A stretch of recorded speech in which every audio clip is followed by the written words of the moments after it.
Só há um Deus, o nosso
Bom dia! Aliás, hoje é um excelente dia porque é o dia do recomeço. Nosso semestre findou e hoje, 10 de agosto, podemos iniciar as nossas atividades acadêmicas. É bem verdade que nós gostaríamos de começar de uma forma diferente, com você aqui pertinho da gente, mas infelizmente ainda não podemos. Mas eu quero dizer para você que nesses 5 meses aprendemos a lidar com coisas que nós não tínhamos tanta experiência assim. Tecnologias, aulas remotas, processos de integração. E quero também confirmar com você que esse semestre será tão especial quanto foi o último, mesmo que de uma forma remota. E estamos preparados, quer para continuarmos dessa forma, quer para voltarmos de uma maneira presencial. Aliás, esse é o nosso grande desejo, estarmos juntos novamente na dinâmica de ter as salas de aulas abertas, de termos o nosso campus totalmente circundando de pessoas, com gente entrando, gente saindo. Vai ser muito bom quando pudermos estar de volta. Mas saiba que cada professor, cada coordenador de curso, toda a equipe acadêmica se esforçou para oferecer o melhor para você nesse semestre. Tenho certeza que teremos um grande aprendizado. Tenho certeza que os alunos da saúde, que já começaram com seus estágios, quer nos hospitais, quer nas UBS ou outros pontos em que estamos trabalhando ativamente com o contato de pessoas, estamos transformando vidas pela nossa experiência acadêmica. Que bom que você está de volta. O NASP tem crescido neste período de férias, tem avançado nas suas expectativas e recebido novos alunos também. São quase 200 novos alunos que entraram agora no mês de julho e agosto para conhecer o que é ter uma experiência UNASP. Afinal de contas, nós temos experiência para a vida. Eu tenho certeza que, além de tudo aquilo que você vai aprender academicamente aqui, que vai complementar aquilo que você vem crescendo semestre a semestre, nós também teremos muitas experiências de encontros com Deus. A pastoral universitária, o convívio com os professores, as aulas de ensino religioso, tudo isso contribui para a nossa identidade, a identidade UNASP. Porque, afinal de contas, nosso papel não é apenas ensinar. Nosso papel é ajudar e contribuir para transformar. Nós somos transformados por vocês e, de certa forma, nós também ajudamos a sua transformação para ser um cidadão melhor. Que esse segundo semestre de 2020 não seja apenas um marco do algo diferente, mas seja um marco das novas oportunidades que os professores, que os coordenadores, que toda a equipe acadêmica terá junto com você, aluno do NASP.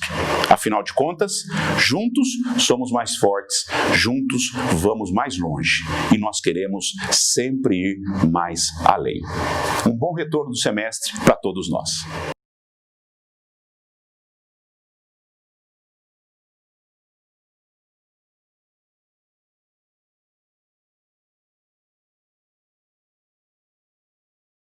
Bom dia a você que é nosso aluno e inicia o seu primeiro dia hoje no NASP. E você que está retornando das férias, sejam muito bem-vindos ao nosso segundo semestre.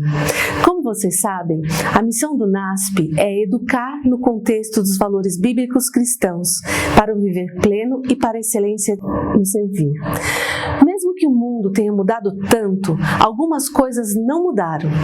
Nossa missão, com uma educação que vai muito além do ensino e a nossa certeza de que Deus tem o controle de toda a história e nos conduziu até aqui. Na crise, sempre surgem oportunidades que podem gerar êxito e o NASP tem aproveitado todas as oportunidades. Estamos desde o semestre passado com aulas síncronas, conforme foi autorizado pelo MEC, com professores dando aula como se estivessem no presencial. Nós podemos dizer que é o presencial online. Nós estamos usando os mesmos horários que foram planejados para serem usados modo presencial. E voltaremos a ele de acordo com as orientações governamentais. Mas nós do NASP já estamos preparados para isso. Estamos priorizando a volta dos alunos que necessitam realizar estágios supervisionados e tudo de acordo com a norma de biossegurança e normas governamentais, como dissemos. Com a metodologia de ensino online, os atendimentos são personalizados. Os eventos podem ter a participação de docentes que estão em várias localidades do mundo. No semestre passado, nós tivemos uma média de 93 eventos com professores que estão em outros países. E isto nos fez ampliar ainda mais o nosso conhecimento, tanto acadêmico quanto sociocultural. E neste semestre, nós temos planejados outros vários, que trarão para cada um de vocês ainda um preparo maior para o mundo do trabalho e uma formação, com certeza, mais completa. A aprendizagem não para. A cada aula, a cada contato com profissionais que nos permitem aprender ainda mais. Este semestre nós teremos algumas inovações metodológicas. Teremos contato com outros docentes renomados do NASP que atuam nos outros campi. Aulas que ocorrerão, por exemplo, às quintas-feiras, que estamos denominando de mega aulas. Teremos um novo ambiente virtual de aprendizagem, que denominamos de AVA, que são utilizados pelas instituições mais renomadas do mundo. É o chamado Canvas, e vocês vão gostar muito. Esta semana nós tivemos treinamento com os nossos docentes e vocês também terão alguns treinamentos para poderem utilizar esse ambiente. Usaremos para aprendizagem este semestre o Zoom e o Canvas, que são duas ferramentas tecnológicas para que as aulas possam ser cada vez mais eficientes. Antes da pandemia e após a pandemia, a maior preocupação minha, sua, de qualquer cidadão é a empregabilidade. E o NASP tem procurado se estruturar para ofertar uma formação que prepare o aluno desde o início do curso para que possa ter a empregabilidade. E para isso, temos parceria com 230 empresas de vários segmentos, 25 locais específicos para estágios na área de saúde e as escolas estaduais, municipais e escolas adventistas para que os nossos alunos possam realizar os seus estágios. Estamos implantando, no lugar da central de estágio, um centro de experiência profissional, que tem por objetivo ofertar orientação de carreira, oportunidade de estágio remunerado, participação em projetos de experiências profissionais e projetos de extensão. Realizamos uma pesquisa com os nossos egressos e, na visão deles, disseram que o NASP tem contribuído muito para a sua atuação profissional. De 0 a 10, nós tivemos uma média de 9,32 de contribuição do curso para a carreira profissional. E 85% trabalham na área. E o mais interessante é que os resultados da fala desses nossos egressos, porque eles escolheram o NASP, o primeiro é princípios e valores cristãos. O segundo, excelência no ensino. E o terceiro, proximidade da residência. E quando nós olhamos para esse score de 52% de princípios e valores escolhidos pelos nossos egressos, nós verificamos que essa é a nossa peculiaridade de missão e que se concatena com o que hoje é requerido dos profissionais do século XXI.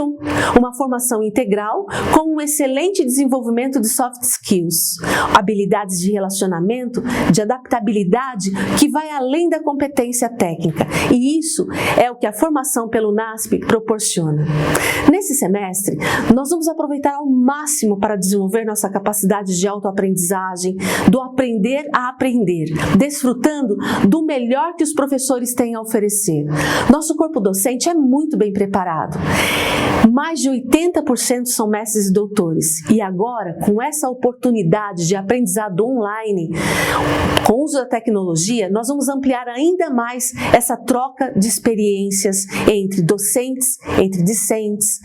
E um conselho: desfrutem das oportunidades que o NASP pode lhes proporcionar e cada detalhe dos processos desse semestre, os coordenadores de curso estarão ao longo desses próximos dias explicando a vocês. Que vocês possam ter um semestre muito abençoado. Um grande abraço a todos.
Olá, eu saúdo a você, desejando a você um bom dia e um grande início de semestre. Esse é um momento muito especial para você, para mim e para todos nós que compomos de uma forma ou de outra e estamos relacionados com o Centro Universitário Adventista de São Paulo, aqui nessa nossa região de São Paulo. Eu desejo a você que esse semestre seja um semestre coroado de sucesso e que as suas aspirações, e por que não dizer as aspirações da sua família e daquilo que a sociedade espera de todos nós sejam realizadas nesse período de tempo. Não há dúvida nenhuma, nós estamos vivendo em um momento em que as expectativas estão todas reconfiguradas por causa dessa particularidade que a pandemia nos trouxe. Eu não consigo imaginar todas as coisas diferentes que você viveu e quanto as suas expectativas foram afetadas. A verdade é que essa é a primeira pandemia de quase todos nós, se não de todos nós. E aqui estamos nos redesenhando, tentando colocar mais instrumentos, repensando a vida. Aliás, essa é a palavra que eu gostaria de chamar a sua atenção neste momento. Repensar. Há muitas coisas que vivemos agora que exigem uma reflexão profunda, porque estamos todos inseridos em um contexto que exige respostas, e essas respostas exigem uma perfeição, um aperfeiçoamento, uma precisão. Cá estamos. Se houve um momento onde não dava para fugir, não dava para não protagonizar, não tem espaço para coadjuvância, esse é o momento que a gente está vivendo. E que bom poder saber que nós estamos juntos enfrentando isso. Alguns anos atrás, eu penso no final da década de 90, a arte, mais especificamente na indústria cinematográfica, explodiu de expressões e pensamentos sobre o futuro. Quando a gente pensa no cinema mesmo, alguns filmes chamam a atenção. Não sei se você estava atento para aquele momento, mas alguns filmes eles se destacaram pela sua proposta ou uma ideia de como seria o mundo no futuro. Os cataclísmicos fizeram muito sucesso. Penso desde Matrix, que pensou no mundo de máquinas e na guerra entre ser humano e máquina, a mente humana contra a mente da máquina, e muitos outros que caminharam nessa direção. Se você não esteve no início do Exterminador do Futuro, com certeza você acompanhou a franquia e alguns daqueles muitos filmes que se desdobraram neste mesmo pensamento. Mad Max e outros assim que pensaram o futuro nesse conflito de máquinas que se rebelam. Essa indústria também, em um momento, ela teve aí também a sua onda em que se pensou um futuro apocalíptico, também cataclísmico, onde a humanidade enfrentava a possibilidade de extinção a partir de um ou outro vírus. Guerra Mundial Z, Eu Sou a Lenda, dentre os famosos que ocuparam as bilheterias e fizeram muito sucesso com isso.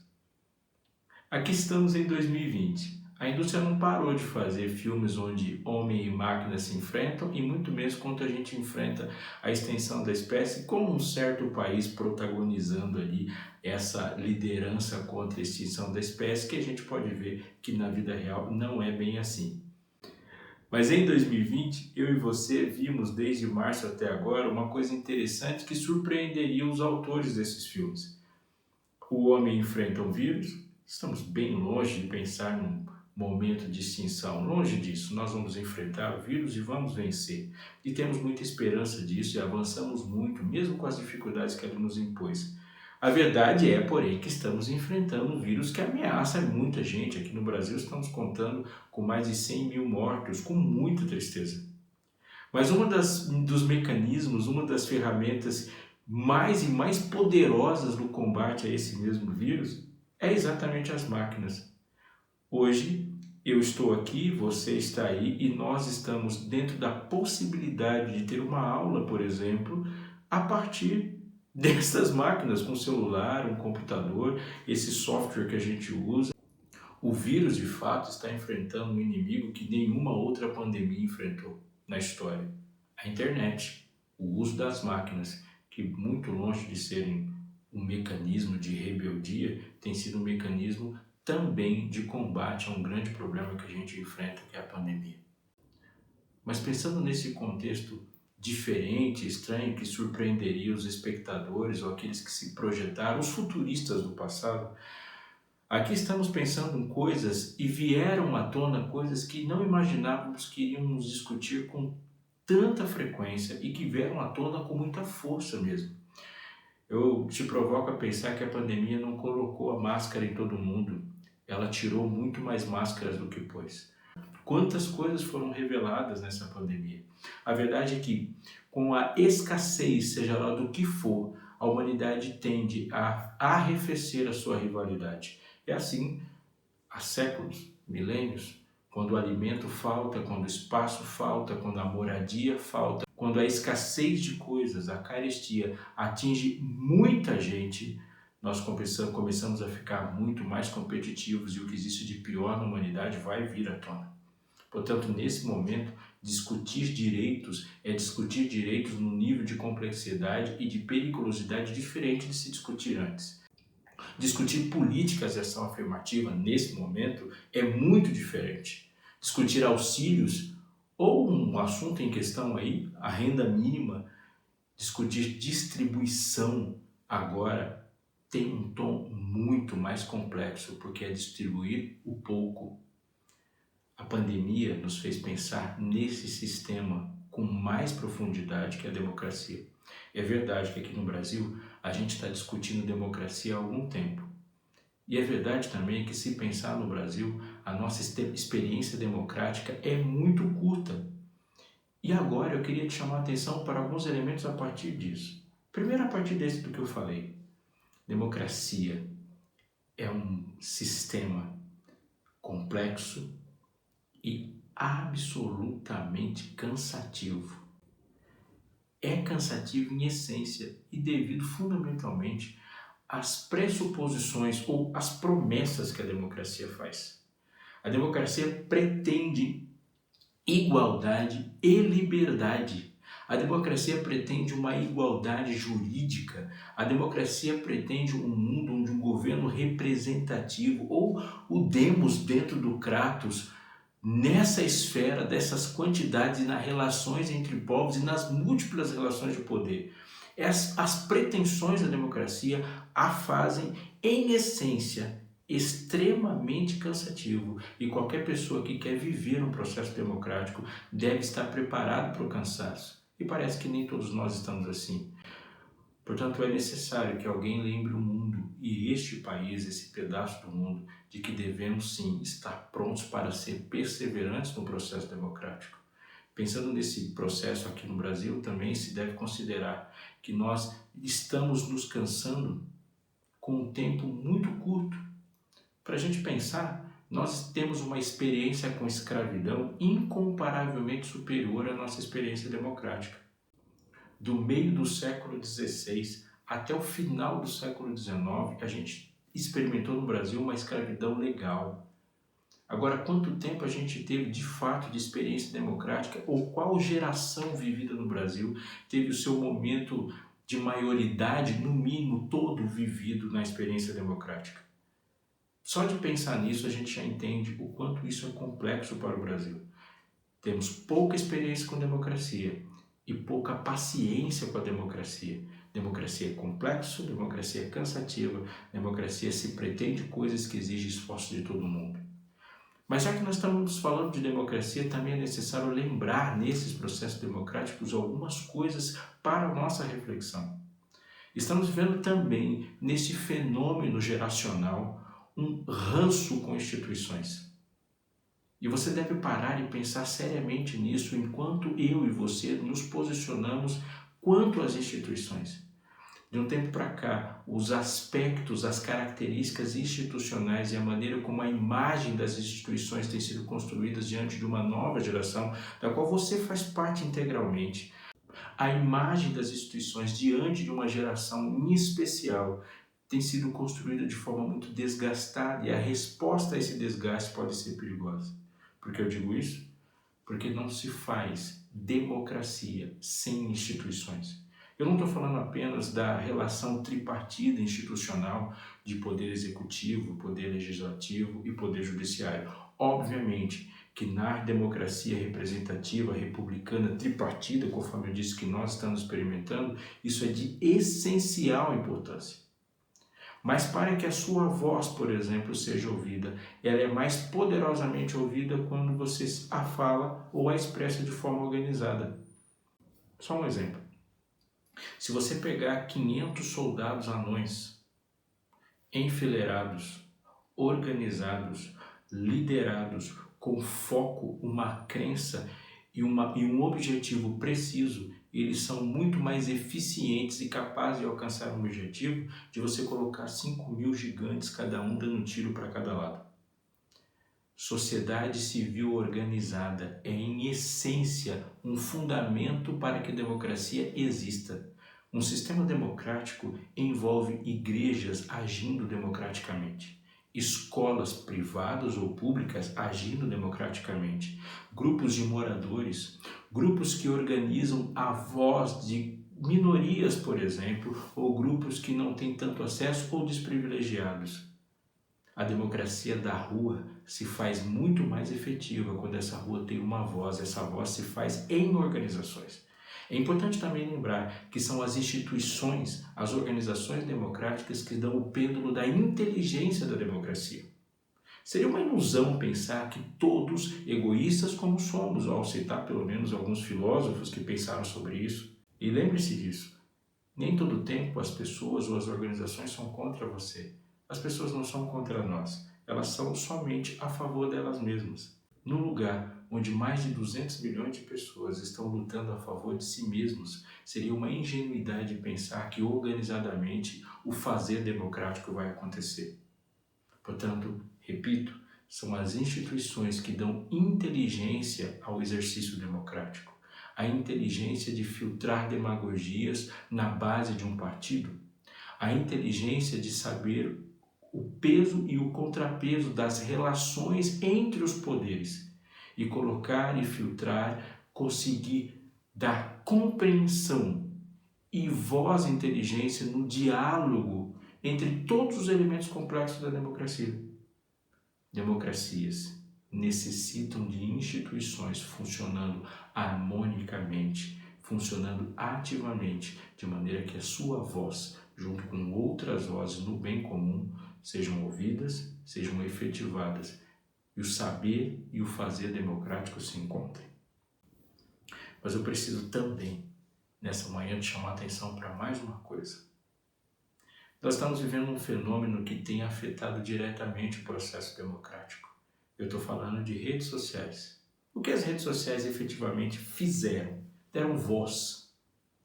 Ao pensar, e muitos pensadores falaram sobre as redes sociais quando elas começaram a tomar o vulto grandioso que elas tomaram, de como elas impactariam positivamente o exercício da democracia, no sentido de que as pessoas de fato agora não estariam reféns de informações da grande mídia, não estariam reféns da possibilidade de ter sua voz tão radicalmente filtrada a ponto de não ser ouvida. Agora, qualquer pessoa é um produtor de conteúdo e qualquer conteúdo pode ser publicado. A diferença da opinião pública e da opinião publicada diminuiu radicalmente. Se publica muitas coisas, se fala o que pensa, se expressa o que pensa e todo mundo pode ter o seu próprio ibope. E muitas pessoas, pessoa física, e muitos indivíduos agora têm um público tão grande, e alguns deles têm um público tão grande ou maior do que figuras que anteriormente dominavam a grande mídia. Particularmente no Brasil, onde a grande mídia é um conglomerado de poucos de uma elite que podem determinar o que se sabe e qual é o tipo de informação que se chega, isso é agudo. As pessoas têm voz. Mas acompanhado a isso, algumas coisas vieram colateralmente. Todos têm voz.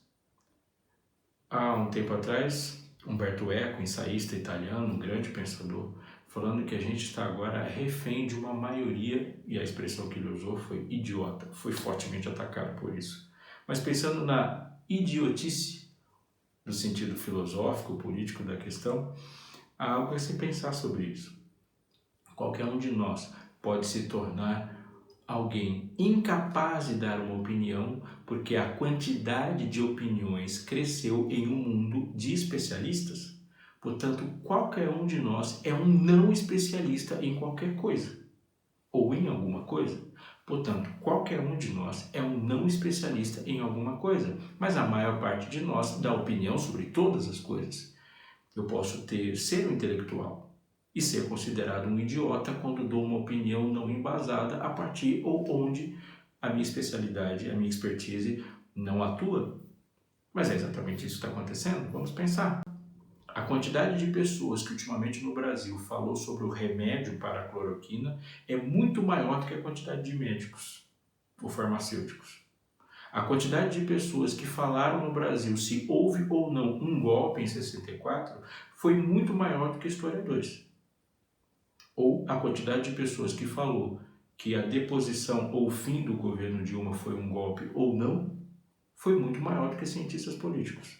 E eu posso continuar dando muitos exemplos, como a quantidade de pessoas que falam se a Terra é plana ou não é muito maior do que um geólogo, um geógrafo. As pessoas estão dando opinião sobre absolutamente tudo. Isso é um fenômeno da democracia.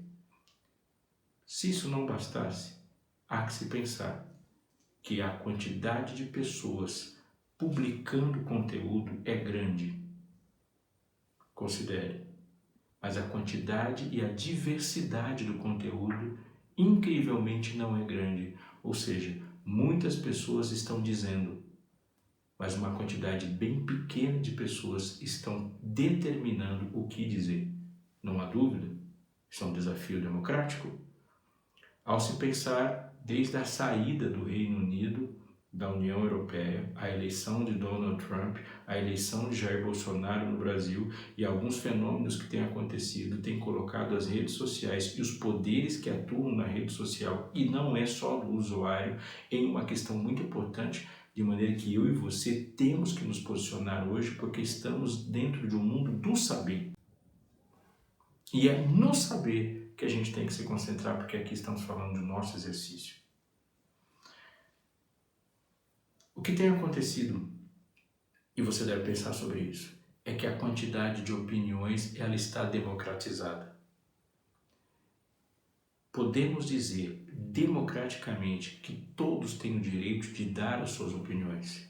Devemos pensar na prática, no mundo real da democracia, que nem todas as opiniões são iguais no peso. Vou repetir, é óbvio que todos podem dar a sua opinião, mas é óbvio também que nem todas as opiniões têm o mesmo valor.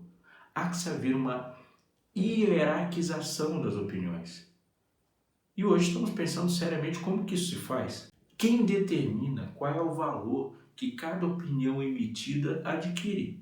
Eu disse um pouco aqui e você já deve ter percebido isso, que eu creio, você deve crer também, que a opinião de um médico sobre medicina deve ser superior à opinião de um arquiteto. Que a opinião de um historiador sobre história deve ser superior à opinião de um biólogo. Quem deve fazer, portanto, a hierarquização? Aqui estamos nós. Eu te chamo para pensar no seguinte: não basta, neste mundo, adquirir informações. Eu vou dizer para você, você não precisa se matricular numa faculdade para adquirir informações. Elas virão de qualquer jeito. A grande questão é a informação.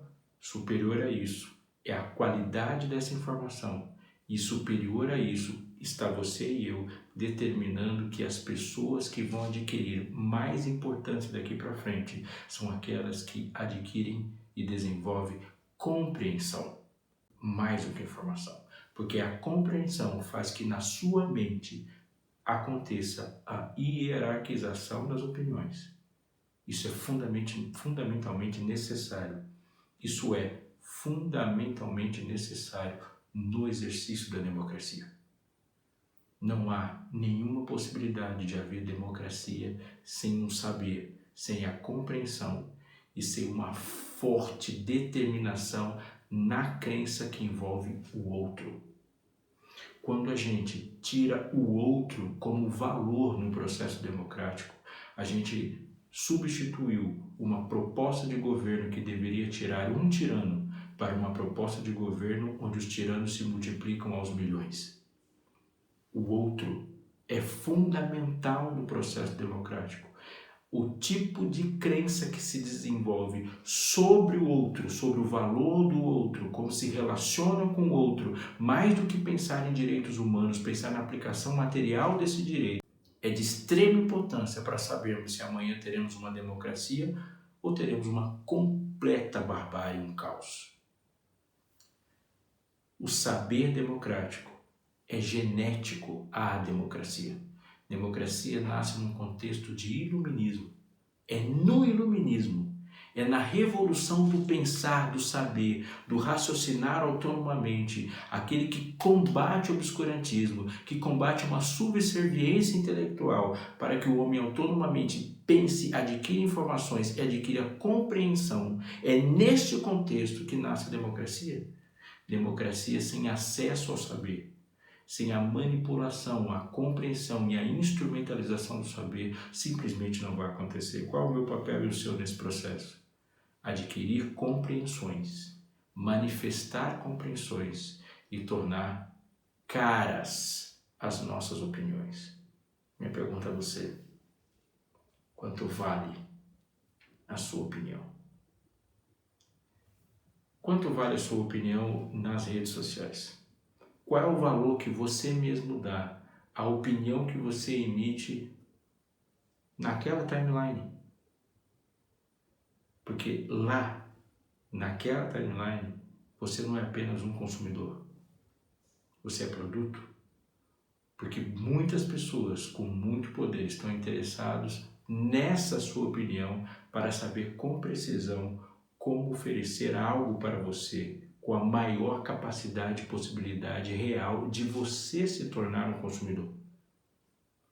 Qual é o valor da sua opinião quando comparada a essa erudição, aos milhares de opiniões sendo despejadas mundo afora no processo de hierarquização?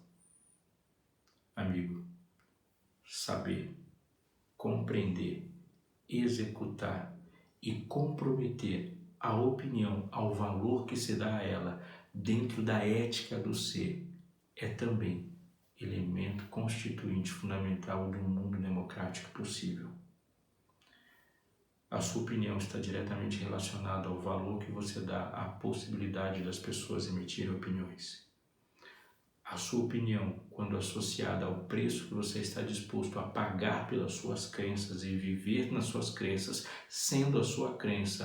sendo que na sua crença o valor do outro está relacionado, faz de você uma pessoa cuja opinião é extremamente cara e, portanto, preciosa para a democracia. Em suma, o que eu quero te dizer, que democracia também é o exercício do ser, que eu sou na construção do país que eu quero. A pergunta que todo revolucionário, em essência, deve fazer a cada segundo é: em que medida o mundo fica melhor se pessoas como eu se multiplicassem? A pergunta que você deve fazer nesse começo de semestre, a partir da sua turma de sala de aula: em que medida a turma que eu compartilho o curso, a sala de aula, ficaria melhor se todo mundo fosse como eu? Em que medida o meu bairro, minha família, minha cidade, meu país, o mundo fica melhor quando as pessoas se tornam como eu?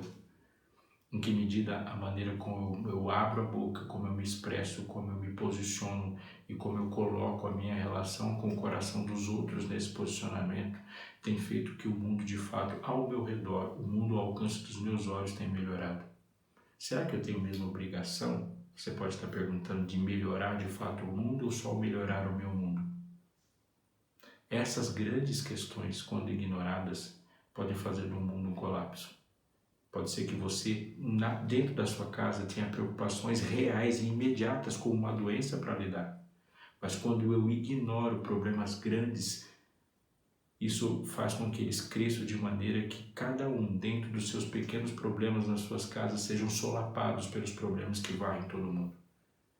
Você não está aqui para ser mais um e nem está aqui se instrumentalizando para resolver seus próprios problemas. Os nossos sonhos devem ser grandes na posição. Os nossos sonhos devem ser grandes não apenas nas proposições e soluções, mas em nos tornarmos, dentro do exercício do ser com o outro, uma solução onde quer que for. Eu desejo a você, mais uma vez eu digo, um grande semestre. Mais do que isso, eu desejo que você seja bem-sucedido não somente como aluno, mas que você seja bem-sucedido como uma pessoa nessa proposta de sistema de governo onde as pessoas devem governar, mas que essas pessoas possam se espelhar em ideais, em valores, em crenças que agreguem novos sonhos e novas possibilidades e novas esperanças a partir do convívio e que você seja um modelo disso. Eu vou pedir a Deus que nos abençoe nesse processo e que o poder dele em nós e a imagem de Cristo diante de nós seja esse modelo de fato a ser perseguido. Pai querido, obrigado, bom Deus, porque temos um modelo a seguir. Esse modelo de existência ideal é Jesus Cristo, que encarnou, pisou aqui e nos mostrou o que deveríamos ser, como deveríamos agir, como deveríamos relacionar e como é de fato o governo do amor, os princípios do reino de Deus. Aqui estamos, Senhor, vivendo nas limitações do melhor que poderíamos pensar, que é um processo democrático. Mas nos submetemos, Senhor, ao governo do Teu amor a partir de nós e que em nós Ele faça efeito qualquer pessoa diante de nós. Abençoa-nos, Senhor, poderosamente nesse semestre, a cada aluno, cada servidor, cada professor do NASP. E que cada pessoa viva, Senhor, o sucesso que o Senhor pensou em saúde, em paz, perseverança, como é típico dos seus filhos, em nome de Jesus. Amém.